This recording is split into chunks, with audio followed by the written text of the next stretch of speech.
الحمد لله رب العالمين والصلاة والسلام على أشرف الأنبياء والمرسلين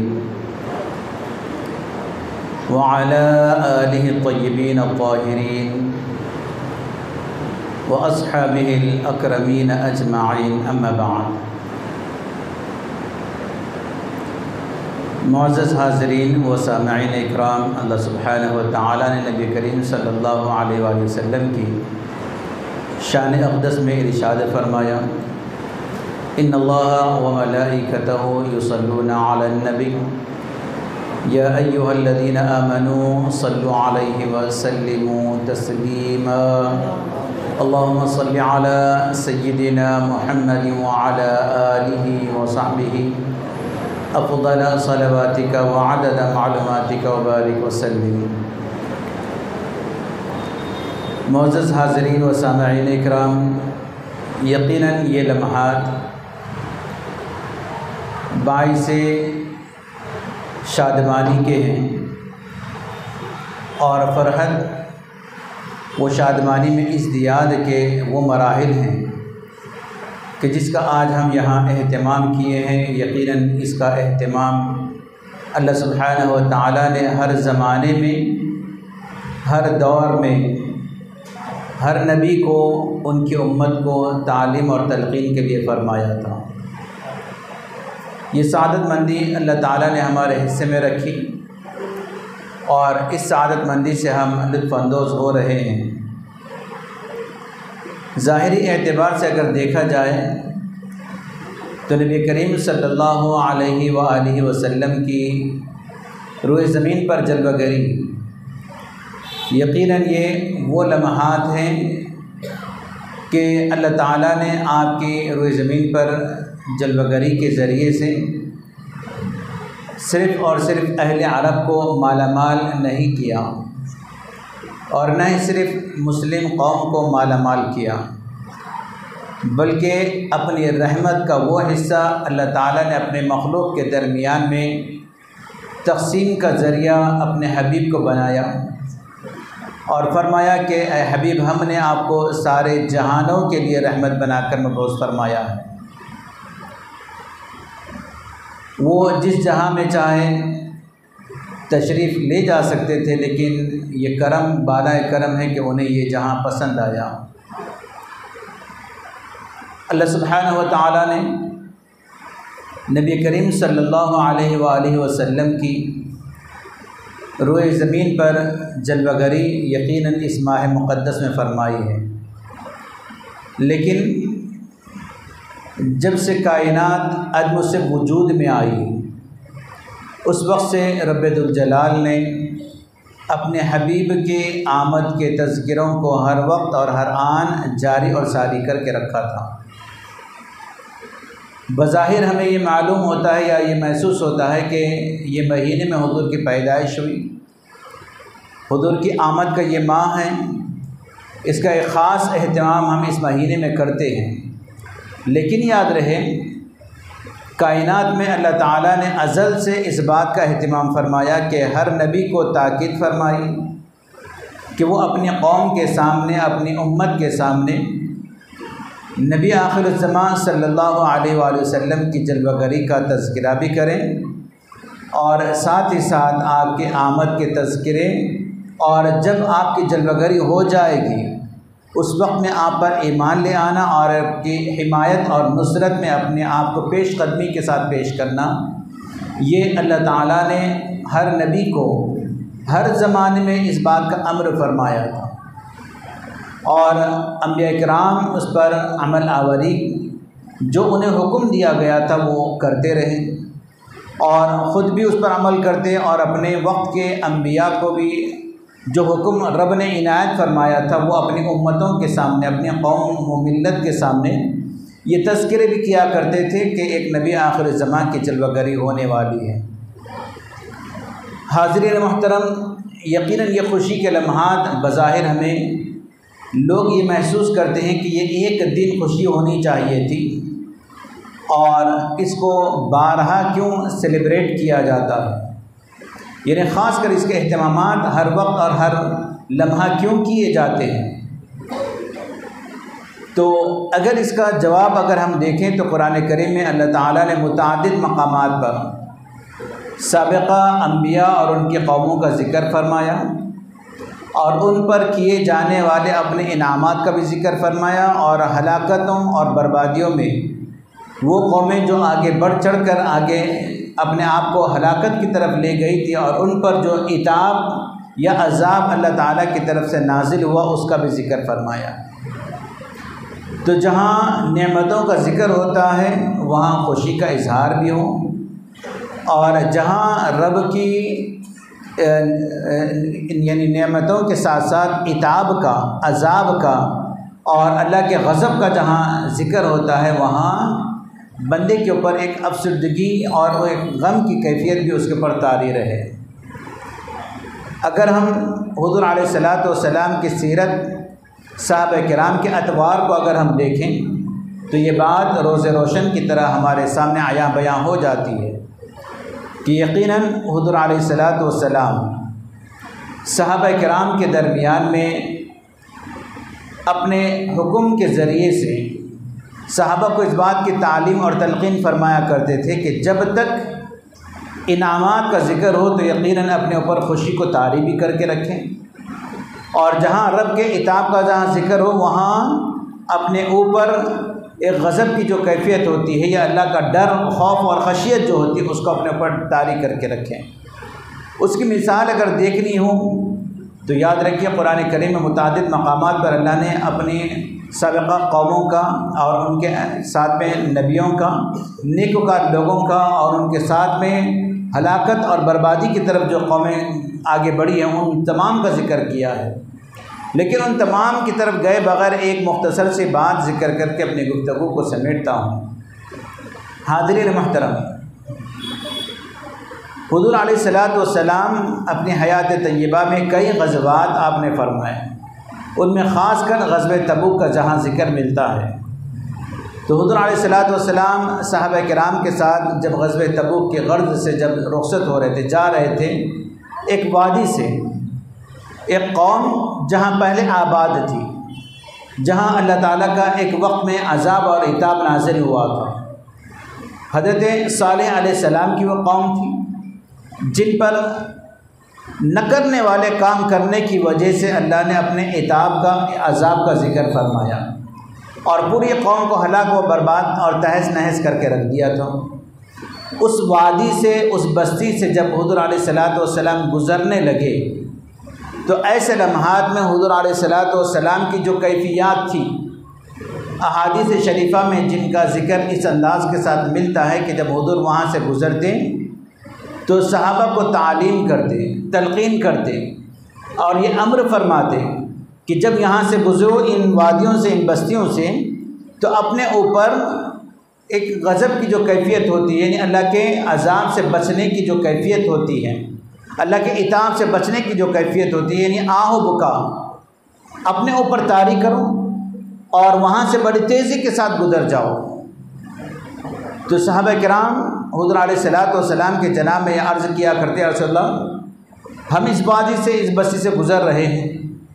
لیکن ایسے لمحات میں جہاں ہمارے ساتھ رب ذوالجلال کا نبی بھی ہو۔ قرآن کریم میں اللہ سبحانہ و تعالیٰ نے واضح کلمات کے ساتھ یہ ارشاد فرمایا، اے حبیب جس قوم میں آپ جلوگر ہوتے ہیں وہاں اللہ تعالیٰ عذاب الہی کو نازل نہیں فرماتا۔ جہاں نبی کریم صلی اللہ علیہ وآلہ وسلم کی جلوگری ہو وہاں عذاب الہی نازل نہیں ہوتا۔ صحابہ کو حضور علیہ الصلاۃ والسلام یہ تلقین کر رہے ہیں، یہ تعلیم دے رہے ہیں کہ یہ وہ وادی ہے، یہ وہ بستی ہے جہاں ایک وقت پہلے عذاب الہی نازل ہوا تھا۔ اب حکم یہ دیا جا رہا ہے کہ یہاں ایک وقت میں عذاب نازل ہوا تھا، جب تم یہاں سے گزرو تو تم اپنے اوپر وہ کیفیت کو طاری کرو، اور حکم یہ بھی دیا جا رہا ہے کہ یہاں بڑی تیزی کے ساتھ گزر جاؤ۔ صحابہ نے عرض کیا رسول اللہ اگر رونا نہ آئے، رونے کے ساتھ روتے ہوئے گزرنے کا حکم دیا گیا۔ صحابہ نے عرض کیا رسول اللہ رونا نہ آئے تو رونے کی آواز نکالتے ہوئے اس وادی سے گزرو۔ یہ امر حضور علیہ الصلوۃ والسلام نے جو عملی انداز کے ساتھ صحابہ کو اپنی موجودگی میں حکم دیا۔ اب یہاں رک کر ایک سوال یہ پیدا ہو سکتا ہے کہ جیسے قرآن نے واضح کلمات کے ساتھ بتا دیا کہ حبیب جہاں آپ جلوگر ہو وہاں عذاب نازل نہیں ہوتا، یعنی جیسے سابقہ جو قومیں گزری ہیں، قوم عاد ہو، قوم سمود ہو، قوم لوط ہو، یہ سابقہ جو قومیں گزری ہیں دیگر انبیاء کی، جیسے وہ مکمل طور پر ہلاک اور برباد ہو گئی، پوری قوم کو ایک ساتھ اللہ تعالیٰ نے ہلاک کر دیا، برباد کر دیا، پورے کے پورے ایک ساتھ عتاب الہی کا شکار ہوئے۔ حضور علیہ الصلوۃ والسلام کے لیے اللہ تعالیٰ فرماتا ہے کہ اے حبیب جس قوم میں آپ جلوگر ہوں اس طرح کا عذاب جو سابقہ انبیاء کو آیا تھا، ایسا عذاب جہاں آپ کی جلوگری ہوگی وہاں عذاب ہم نہیں دیں گے۔ تو اب وہاں حضور علیہ الصلوۃ والسلام بنفس نفیس موجود ہیں، صحابہ کو تلقین کر رہے ہیں کہ وہ منظر کو یاد کرو، اگرچہ کہ اب عذاب نازل نہیں ہوا، ہو کر سالہ سال گزر چکے، لیکن وہ منظر کو اپنے اوپر طاری کرو، طاری کر کر اللہ کو یاد کرو اور آہ و فغاں کرتے ہوئے یہاں سے تیزی کے ساتھ نکلو۔ بلکہ آگے چل کے یہ بھی بتلا دوں آپ کو کہ قوم صالح اللہ سبحانہ و تعالیٰ نے اس قوم کے لیے ایک اونٹنی اپنی نشانی کے طور پر عنایت فرمائی تھی، شعائر اللہ جنہیں قرار دیا گیا تھا، اللہ کی نشانیوں میں سے ایک نشانی تھی۔ لیکن ہوا کیا، وہ قوم جن کو بتا دیا گیا تھا یہ اللہ کی نشانی ہے، اس کے ساتھ ادب احترام کا معاملہ کرنا ہے، لیکن قوم اترانے لگی، حد سے تجاوز کرنے لگی اور آگے بڑھ کر اس اونٹنی کو تکلیف پہنچانے کے در پہ تھی۔ یہاں تک کہ مفسرین اکرام نے لکھا کہ وہ اونٹنی کے جو پیر کے پچھلے پیر کی جو رگیں ہوتی، نسیں ہوتی، قوم نے انہیں کاٹ دیا تاکہ وہ مر جائے، جبکہ بتا دیا گیا تھا کہ اس کو کسی طرح کی تکلیف نہ ہو، اور یہ بھی واضح کر دیا گیا تھا کہ اس اونٹنی کے لیے پانی پینے کے لیے کنویں کو چھوڑ دیا جائے، ایک دن مکمل یہ پانی پیے گی، دوسرے دن قوم استعمال کرے۔ تو بتایا گیا کہ اس وقت حضور علیہ الصلوۃ والسلام جب اس وادی سے، اس بستی سے جب گزرنے لگے تو کیفیت یہ تھی کہ اگرچہ کہ نہ قوم صالح وہاں موجود ہے اور نہ حضرت صالح علیہ السلام موجود ہے اور نہ ہی وہ اونٹنی موجود ہے، حد تو یہ کہ نہ ہی وہ اونٹنی کا باقی ماندہ یعنی پیا ہوا جو بچا ہوا جو پانی تھا، وہ جو کنویں سے پیا کرتی تھی، وہ بھی ابھی موجود نہیں ہے، وہ بھی برتتے برتتے استعمال کرتے کرتے اب تک اس میں کتنی تبدیلی آ گئی اور پانی کتنے مرتبہ آیا، کتنی مرتبہ گیا ہوگا، لیکن اتنی سب کچھ تبدیلی کے باوجود بھی حضور علیہ الصلوۃ والسلام کا جب وہاں سے گزر ہونے لگا تو حضور علیہ الصلوۃ والسلام نے صحابہ کو تعلیم دی، تلقین کی، عملی انداز کے ساتھ بتا دیا کہ تم اس کنویں سے پانی کو لینا جس کنویں سے صالح علیہ السلام کی اونٹنی پیا کرتی تھی، اور قوم کا جو کنواں تھا اس سے منع کیا گیا۔ صحابہ نے عرض کیا رسول اللہ ہم آپ کے اس اعلان سے پہلے اس کنویں سے جس سے آپ نے منع کیا ہے ہم نے پانی کو لے لیا تھا، ہم پانی برتنے کے لیے استعمال کے لیے اپنے برتنوں میں بھر چکے ہیں، پانی لے چکے ہیں، یہی نہیں بلکہ بعض نے آگے بڑھ کر یہ کہا رسول اللہ ہم نے آٹا بھی اس پانی سے گوندھ لیا ہے جس پانی کو آپ نے منع کیا ہے۔ باوجود اس کے حضور علیہ الصلوۃ والسلام ہر چیز کے قدر منزلت کرنے کا حکم دیتے ہیں اور اسراف کرنے سے منع کرتے ہیں، باوجود اس کے حضور علیہ الصلوۃ والسلام نے وہاں پر عملی طور پر فرمایا کہ جو پانی تم نے برتنے کے لیے استعمال کیا ہے اس کنویں کا، اس کو پھینک دو، ضائع کر دو، اور جس آٹے کو تم نے اس کنویں کے پانی سے استعمال کر کے گوندھ رکھا ہے وہ آٹے کو بھی پھینک دیا کرو، اس کو استعمال مت کرو۔ صحابہ نے جو حضور علیہ الصلوۃ والسلام کا حکم جو سنا تو وہ اس پر عمل آوری کر بیٹھے۔ باوجود اس کے ہم جانتے ہیں کہ اسراف اسلام میں منع ہے، یعنی جو چیز ضائع ہو جائے، جس کی قدر منزلت نہ ہو، استعمال کی چیز ہو، برتنے کے لائق ہو، لیکن اس کو ترک کر دیا جائے، چھوڑ دیا جائے، یہ اسراف میں شمار ہوتا ہے۔ اور ایسے لمحات میں جہاں سب کچھ موجود ہے، اس کے باوجود بھی صحابہ کرام کو حضور علیہ الصلوۃ والسلام نے یہ تعلیم دی، یہ تلقین کی اور عملی انداز کے ساتھ یہ بتا دیا کہ جس کنویں سے تم نے پانی بھرا تھا یہ مناسب نہیں ہے، اس کا گوندا ہوا آٹا بھی ضائع کر دیا، یعنی پھینک دیا جائے۔ تو چنانچہ صحابہ کرام نے یہ عمل کر گئے، وہ کنویں کا استعمال کیا ہوا پانی بھی پھینک دیے، اور جو کنویں کے پانی کو استعمال کر کے جو آٹا انہوں نے گوندھ رکھا تھا وہ اس کو بھی ضائع کر دیا۔ حضور کے ایک لفظ پر انہوں نے سب کچھ قربان کر دیا۔ یہ لمحات وہ تھے کہ تھوڑا سا اگر ہم یہاں رک کر غور کریں کہ کیا وہ عمل تھا کہ جس کی وجہ سے حضور علیہ الصلوۃ والسلام نے صحابہ کو تعلیم دی، تلقین کی اور فرمایا کہ اس وقت میں نہ ہی وہاں حضرت صالح علیہ السلام ہے، نہ ان کی اونٹنی ہے، نہ اس قوم کے اوپر اس وقت میں عذاب نازل ہو بھی نہیں رہا ہے۔ ایک وقت تھا عذاب نازل ہوا تھا، جس کے عذاب کے نازل ہونے کے بعد سال ہا سال گزر چکے، لیکن اب حکم دیا جا رہا ہے کہ وہ کیفیات کو اپنے اوپر طاری کرو، اور حکم یہ دیا جا رہا ہے کہ وہ پانی کو جس کو تم نے ناپکار قوم، نافرمان قوم کا جو پانی تھا جس کو تم نے لیا ہے برتنے کے لیے یا استعمال کرنے کے لیے، اس کو ضائع کر دیں، اس کو پھینک دیں، اس سے گوندا ہوا آٹا بھی ضائع کر دیں، پھینک دیں۔ یہ سب کچھ حکم حضور علیہ الصلوۃ والسلام دے رہے ہیں، اور ساتھ میں یہ حکم دے رہے ہیں کہ اس کنویں سے جس میں حضرت صالح علیہ السلام کی اونٹنی پیا کرتی تھی، اس کنویں کو، اس کا پانی کا استعمال کریں۔ تھوڑی دیر کے لیے غور کریں کہ سال ہا سال کے گزرنے کے بعد نہ ہی اس کے اندر وہ پانی باقی ہے، اور نہ ہی اس کنویں کے اندر وہ اونٹنی کا باقی ماندہ یعنی پسماندہ پانی باقی نہیں ہے، نہ اس کا استعمال کیا ہوا پانی ہے۔ مرور زمانہ اور حوادثات زمانہ کی تبدیلی کے باوجود بھی اتنا وقت گزر گیا، سال ہا سال گزرنے کے باوجود بھی اب صحابہ کو یہ تعلیم دی جا رہی ہے، تلقین کی جا رہی ہے کہ اب بھی تمہارے لیے حکم یہی ہے کہ اللہ کے شعائر کا اہتمام کیا جائے، اور جس سے منع کیا گیا ہے وہ یہ کہ وہ ناپکار جو قوم تھی، نافرمان جو قوم تھی، جو اتراتی تھی، جو حد سے تجاوز کرتی تھی، ان کے برتنے کا بھی پانی استعمال نہ کیا جائے، ان کے استعمال کا پانی خود اپنی ذات کے لیے برتنے کے لیے استعمال نہ کیا جائے۔ تو یہ لمحات عملی اگر دیکھا جائے تو یہاں پر کیا چیز کار فرما ہے؟ تو کچھ اور نہیں سوائے اس کے کہ حضور علیہ الصلوۃ والسلام ہم کو عملی طور پر یہ تعلیم دے رہے ہیں کہ اے میرے صحابہ، یہ نعمتوں کا نزول بھی اللہ تعالیٰ کی طرف سے ہوتا ہے، جہاں اللہ کا عتاب کا نزول ہو وہ بھی اللہ کی طرف سے ہوتا ہے، لیکن یاد رہے جہاں نعمتوں کا نزول ہو تو ایسے لمحات میں اپنے اوپر خوشی کو طاری کر کے رکھا جائے، جہاں عتاب الہی نازل ہو ایسے لمحات میں اپنے اوپر غم کو اور آہ و فغاں کو اپنے اوپر طاری کر کے رکھا جائے۔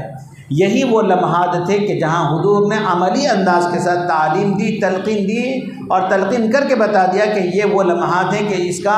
اس میں سب سے اہم ترین جو کارگر جو اگر کوئی نقطہ ہمیں نظر آتا ہے تو بس وہ یہ کہ ایسے لمحات میں سب سے اہم ترین چیز اگر کوئی ہے تو بس وہ یہ کہ اس کام کے کرنے کا جو حکم دیا گیا ہے وہ عمل یہی ہے کہ یہاں اللہ کی رضا اور اس کی خوشنودی کو مد نظر رکھا جائے، اور جہاں اللہ کا عتاب کا نزول ہو وہاں اس کو بھی مد نظر رکھا جائے۔ تو صحابہ کرام نے اسی طرح عمل کو عملی انداز کے ساتھ وہ کام کیا جو صحابہ کو حضور علیہ الصلوۃ والسلام نے جو تلقین کی تھی یا امر فرمایا تھا۔ اس واقعے کے ذریعے سے بتانا مقصد یہی ہے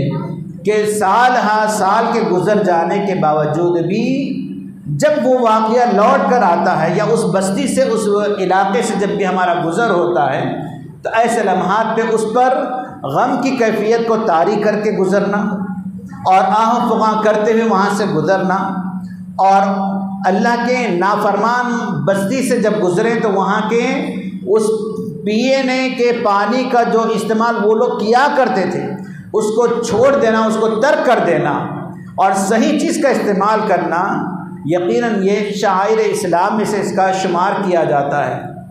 تو ان تمام کا مقصد کیا ہے؟ تو یاد رہے جہاں نیکی اور بھلائی کا عمل ہے اس کو کر گزرنا ہے، جہاں نہیں کرنا ہے اس کو ترک کر بھی کرنا ہے۔ تو حضور علیہ الصلوۃ والسلام کی آمد سے بہتر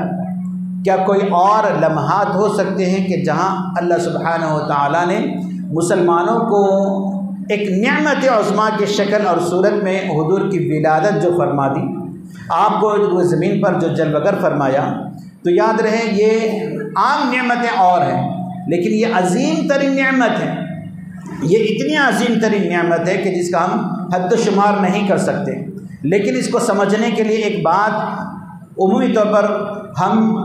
قوم صالح کی طرف تو کبھی نہیں گزرے، لیکن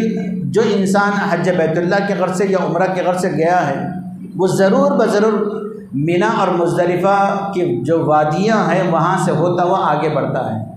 تو ان مقامات پہ ایک بستی کا نام ہے یا ایک وادی کا نام ہے، ایک علاقے کا نام ہے جسے وادی محصر کہتے ہیں، جہاں حضور علیہ الصلوۃ والسلام کی آمد سے پہلے یعنی ولادت سے تقریباً 50-55 دن پہلے ابرہہ کا جو لشکر تھا مکمل طور پر ہلاک اور برباد ہو گیا تھا، جو ایک آدھ دو چار پر مشتمل نہیں تھا، بلکہ وہ 40,000 کا لشکر جرار لے کر خانہ کعبہ کو گرانے کے غرض سے وہ نکل پڑا تھا ملک یمن صنعاء سے۔ لیکن حالات کیا ہوئے کہ وہ جب وادی محصر تک آیا سب بندی ہو گئی۔ ایسے لمحات میں اللہ تعالیٰ نے اپنی فوج کو بھیجا، اپنی قوم یعنی اپنی فوج کو بھیجا پرندوں کی شکل میں، جو ان پر اللہ تعالیٰ کے عذاب کو نازل کیے۔ 40,000 کا جو لشکر جرار تھا آنے واحد میں یعنی دیکھتے ہی دیکھتے پلک جھپکنے تک مکمل طور پر تہس نہس ہو کر رہ گیا، یعنی پورا مکمل طور پر ہلاک اور برباد ہو گئی پوری قوم اس وادی محصر میں، بچا کوئی نہیں۔ 40,000 کے 40,000 مکمل طور پر ہلاک ہو گئے۔ کیوں؟ نکلے تھے خانہ کعبہ کو ڈیمالش کرنے کے لیے، گرانے کے مقصد کے تحت۔ اللہ تعالیٰ نے درمیان میں ان کو اس مقام پر ہلاک اور برباد کر دیا۔ تو حضور علیہ الصلوۃ والسلام کا معمول اور دستور یہ تھا کہ حضور جب کبھی اس بستی سے یا ان وادیوں سے وادی محصر سے ہوتے ہوئے جو مزدلفہ کی طرف جو راستہ جاتا ہے وہاں سے جب کبھی بھی حضور کا گزر ہوتا تو حضور کا معمول اور دستور یہ ہوتا کہ حضور وہاں پر انتہائی تیزی کے ساتھ اپنی سواری کو ایڑ لگا کر آگے بڑھ جاتے۔ صحابہ کو بھی تعلیم کرتے، تلقین کرتے کہ یہاں سے جب بھی گزرو تو ایسے لمحات میں بڑی تیزی کے ساتھ یہاں سے گزرنا ہے۔ اور کیوں گزرنا ہے تیزی کے ساتھ؟ تو ایک چیز یاد رکھیے کہ اگرچہ کہ یہ واقعہ ابرہہ کی ہلاکت اور بربادی کا حضور کی ولادت سے پہلے ہوا، اب حضور جب بھی وہاں سے گزر رہے ہیں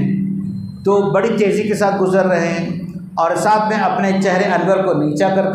اپنی کملی کو اپنے سر پر اوڑھے ہوئے اور عاجزی انکساری کے ساتھ رب کی جناب میں اپنی جبین کو خم کیے ہوئے حضور بڑی تیزی کے ساتھ گزر رہے ہیں۔ صحابہ کو بھی تعلیم کر رہے ہیں، صحابہ کا بھی معمول دستور یہی ہوتا تھا کہ جب بھی گزرتے تو وہ بھی اسی طرح وہاں سے گزرا کرتے۔ یہاں رک کر بھی اگر ہم یہ بات پوچھیں کہ کیا وجہ ہے، کیا سبب ہے کہ اب یہاں پر نہ ہی ابرہہ کا لشکر موجود ہے اور نہ ہی یہاں پر عذاب الہی نازل ہو رہا ہے اور نہ ہی یہاں پر ابابل پرندوں کا ورود ہو رہا ہے اور نہ ہی یہاں اللہ کا عتاب نازل ہو رہا ہے، پھر بھی کیا وجہ یہاں سے بڑی تیزی کے ساتھ گزر رہے ہوں تو وجہ ایک ہی ہے، جو قوم صالح کا ذکر جیسے آیا تھا بالکل اسی طرح ابرہہ کے لشکر کے پاس سے بھی جب حضور کا گزر ہونے لگا تو حضور علیہ الصلوۃ والسلام نے بھی یہاں سے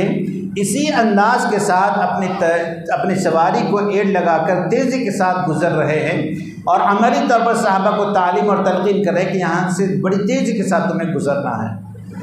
وجہ کیا ہے؟ تو وجہ سوائے اس کے کچھ اور نہیں کہ ایک وقت تھا جہاں اللہ تعالیٰ کا عتاب اس نافرمان قوم پر یہاں پر نازل ہوا تھا، اب تو عذاب نازل نہیں ہو رہا ہے، تو پھر بھی کیا وجہ یہاں سے تیزی سے گزر رہے ہیں؟ تو وجہ ایک ہی ہے کہ سوائے اس کے کچھ اور نہیں کہ ان لمحات کو اپنے اوپر طاری کر لینا کہ رب ذوالجلال جہاں عذاب کو نازل کیا وہاں پر اپنے اوپر اس کو طاری کر لینا، پھر اس کے بعد وہاں سے اس انداز کے ساتھ گزر جانا کہ انسان کو محسوس نہ ہو کہ بڑی کتنی تیزی کے ساتھ وہ وہاں سے رخت سفر باندھا ہے۔ یہ عملی نمونہ ہم کو حضور علیہ الصلوۃ والسلام کی زندگی میں اور سیرت میں ہم کو ملتا ہے۔ اگر ہم اس پر عمل کر کے دیکھیں اور ایک کام پر اگر ہم عمل کریں اور دوسرے کو ترک کر دیں تو یہ شیوا نہیں ہوتا حضور علیہ الصلوۃ والسلام کا۔ یہ اسوہ نہیں ہو سکتا حضور علیہ الصلوۃ والسلام کی سیرت کا۔ کیوں؟ تو حضور کی سیرت اور حضور کا شیوا تو یہ ہے کہ جہاں رب کی نعمتوں کا نزول ہو تو وہاں پر خوشی کا اظہار ہو، جہاں رب کی نعمتوں کا نزول ہو رہا ہے تو وہاں خوشی کا اظہار ہو، اور جہاں رب کے عتاب کا ورود ہو رہا ہو وہاں پر اپنے آپ کو آہ و فغاں کرتے ہوئے وہاں سے بڑی تیزی کے ساتھ گزرنے کا حکم ہے۔ ایسے لمحات میں نہ ہی وہاں پر کوئی چیز موجود نہیں ہے، لیکن اس وادی اس بستی سے گزر رہے ہیں تو حالت یہ ہے کہ وہاں سے بڑی تیزی کے ساتھ گزرنے کا جو حکم دیا جا رہا ہے، تو وہ لمحات کو یاد کر کے اس کو اپنے اوپر طاری کر کے وہ فیلنگ، وہ احساسات یا وہ تھاٹس اپنے ساتھ میں لے کر بڑی تیزی کے ساتھ گزرنے کا جہاں حکم دیا گیا، تو جہاں رب کی عتاب کا ذکر ہو تو وہاں اس طرح کا عمل حضور نے عملی طور پر کیا ہے۔ بالکل اسی طرح بلا تشبیہ و بلا مثال جہاں رب کی نعمتوں کا نزول ہو تو بندے کے لیے لازم ہے کہ وہاں رب کی نعمتوں سے اپنے آپ کو محظوظ ہوتا ہوا وہ وہاں سے رخت سفر بادے وہاں سے آگے بڑھے۔ کس طرح؟ تو کائنات میں حضور کی آمد سے بڑھ کر کوئی اور نعمت نہیں ہے۔ جہاں حضور کی آمد ہوئی ہو، حضور کی آمد سے بڑھ کر کوئی اور نعمت نہیں ہے۔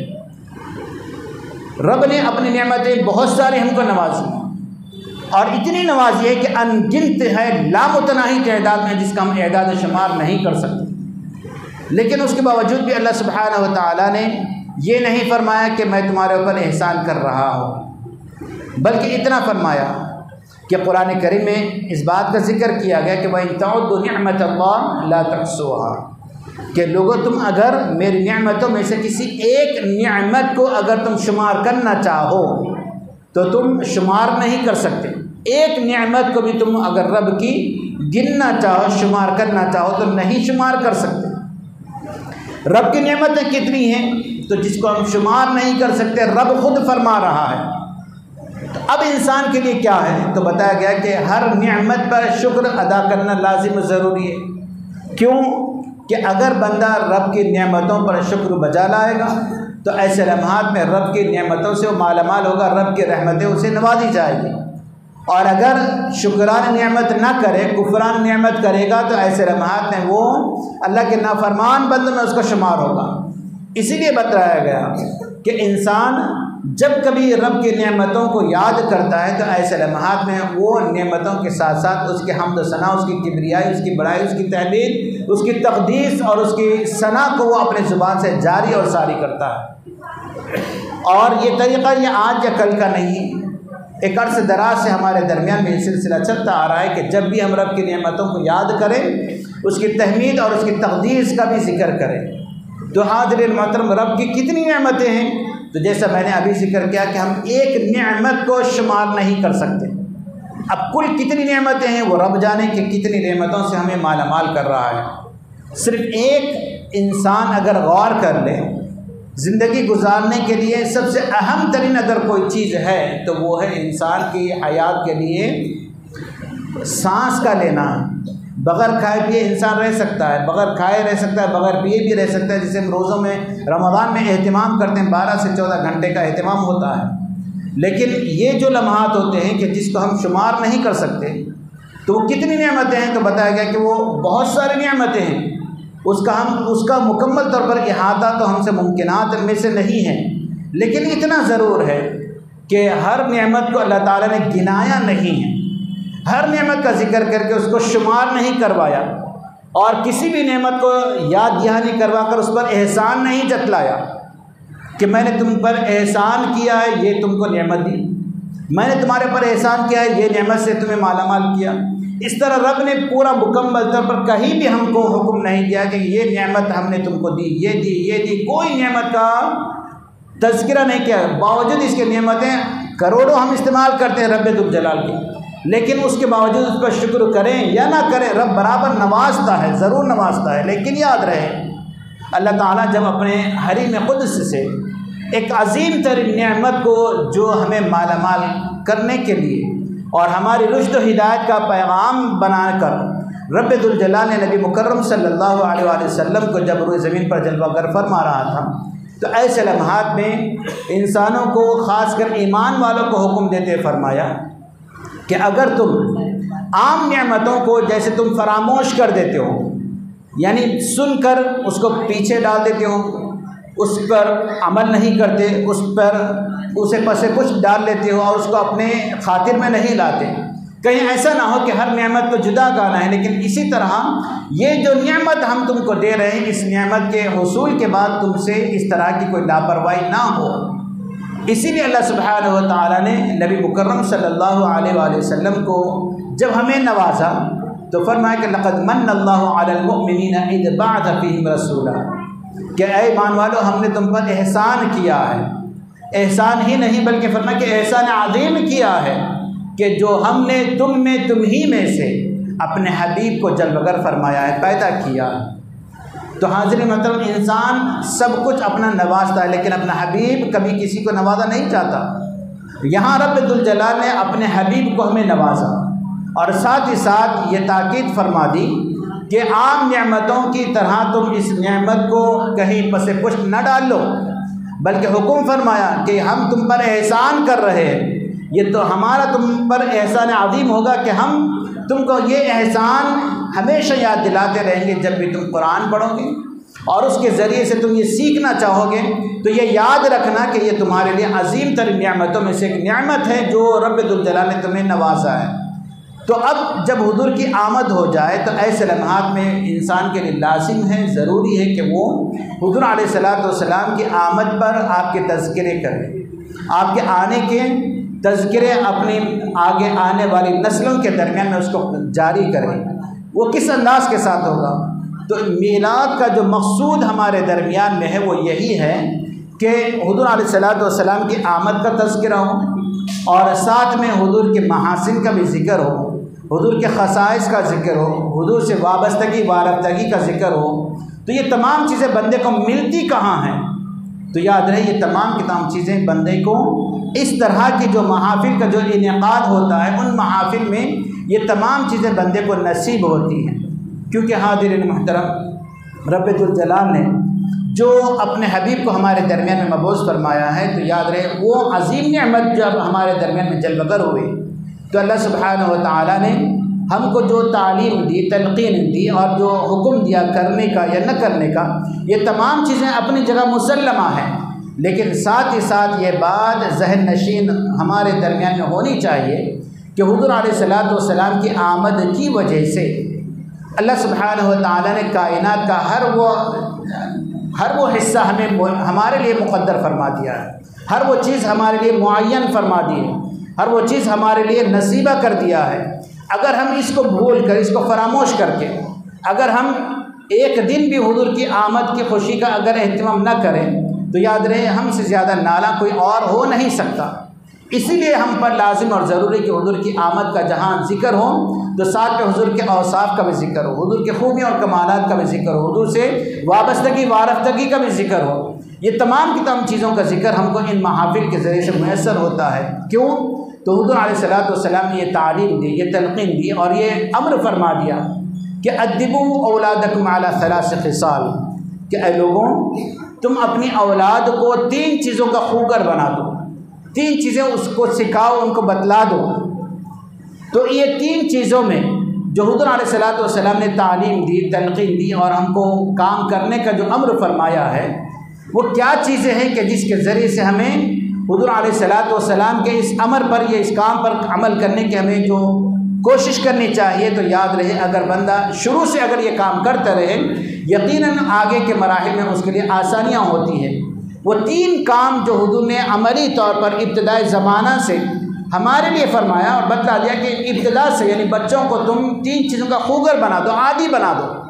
اگر شروع سے تم یہ 3 چیزیں اپنی اولاد کو سکھاتے رہو گے تو آگے بڑھنے کے بعد، یعنی جوانی کی دہلیز پر قدم رکھنے کے بعد، ان کے قدم متزلزل نہیں ہوں گے، وہ ادھر ادھر پراگندہ خیالات میں متفکر نہیں ہو جائیں گے، وہ ان کے قدم غلط راہ کی طرف نہیں جائیں گے، صحیح راہ پر وہ گامزن رہیں گے اور گمراہی کا شکار نہیں ہوں گے۔ وہ 3 چیزیں کیا ہے؟ تو سب سے پہلے حضور علیہ الصلوۃ والسلام نے فرمایا کہ تم اپنی اولاد کو اپنے نبی کی محبت سے وابستگی فرما دو۔ یعنی تم اپنی اولاد کو اپنے نبی کی محبت سے ان کے سینوں کو سرشار کرو، ان کو بتا دو کہ حب نبی کیا ہے، عشق نبی کیا ہے۔ اگر تم ان کو بچپن سے اگر یہ تعلیم کرتے رہو گے، تلقین کرتے رہو گے، تو بڑے ہونے کے بعد جب وہ اپنے اور کی یعنی آگے کے مراحل کی جب زندگی جب وہ گزاریں گے، تو ایسے لمحات میں ان کی زندگی میں کبھی اونچ نیچ نہیں ہوگی، وہ صحیح راہ پر گامزن رہیں گے، ان کے درمیان میں کبھی خلل نہیں ہوگا اور ان کے تفکرات میں تبدیلی اور تغیر واقع نہیں ہوگا۔ تو حاضرین محترم، پہلی چیز بتلائی حضور نے کہ سب سے پہلے اپنے نبی کی محبت تم اپنی اولاد کے دلوں میں بچپن سے ڈال دو۔ دوسری جو چیز ہے حضور نے فرمایا کہ اپنے نبی کی آل سے محبت کو سکھا دو، یعنی حب اہل بیت، نبی کریم صلی اللہ علیہ وآلہ وسلم کے گھرانے والوں سے محبت اور الفت کو تعلیم اور تلقین کرنے کا حضور نے حکم دیا ہے۔ یعنی تم اگر اپنے بچوں کو ابتدائی زمانہ سے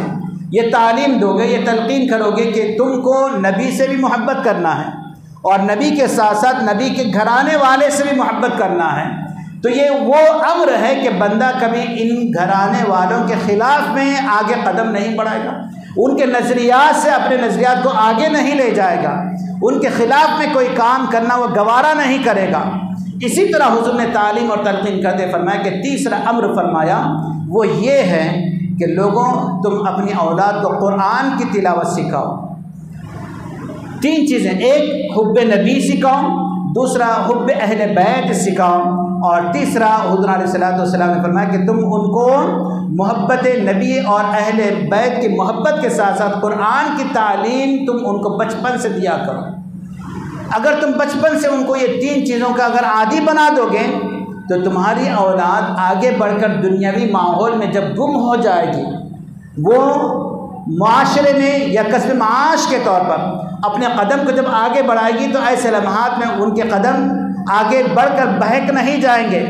وہ چاہے لاکھ جتن کر لے، کسی بھی پراگندہ ماحول میں اپنے آپ کو لے جائے، لیکن پھر بھی ان کا عقیدہ محفوظ ہوگا اور وہ ایمان پر سلامت رکھیں گے، اور ایمان کی سلامتی حضور کے محبت میں پنہاں ہے۔ یعنی ایمان اگر اپنا بچانا چاہتے ہو،